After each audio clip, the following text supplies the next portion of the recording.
Malinis na hangin ang hangarin ng isinagawang aktibidad sa lungsod ng Makati at Pasig.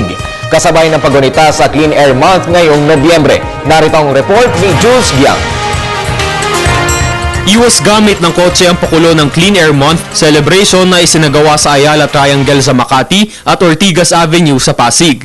Ito ay inorganisa ng napakaraming mga organisasyon sa pangunguna ng DENR, MMDA at Climate Change Commission. Layunin ng aktibidad na ipaalala sa ating mga kababayan kung gaano kahalaga ang pananatili ng isang malinis na hangin para sa ating kalusugan at sa ating kapaligiran.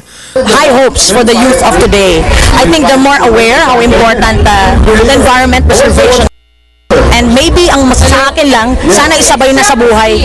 Sabay nyo na sa lifestyle nyo. Just like computer and Facebook, YouTube. Sabay nyo na yung pagiging aware kayo sa environment nyo.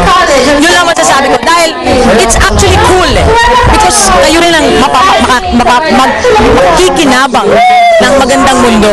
Tampok ang iba't ibang mga aktibidad tulad na lamang ng isang libreng concert, aerobics, biking at murang shopping mula sa iba't ibang tindahan. Nakiisa rin ang mga kabataan sa panawagan na ipalaganap ang pangangalaga sa ating kapaligiran. Masyadong popular yung idea ng clean air.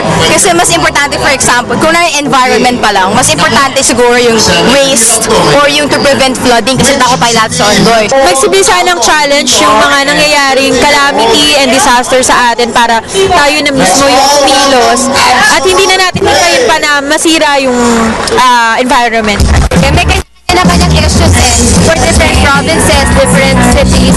So gusto namin talaga mabuo yung kanilang mga cultures at malapit ito sa national and local government as a whole. Ang mabilis na pag-unlad ay may katumbas na kabayaran mula sa ating kalikasan. Hindi masama ang pag-unlad, ngunit dapat ay kasabay nito ang mas epektibong pangangalaga sa ating kapaligiran.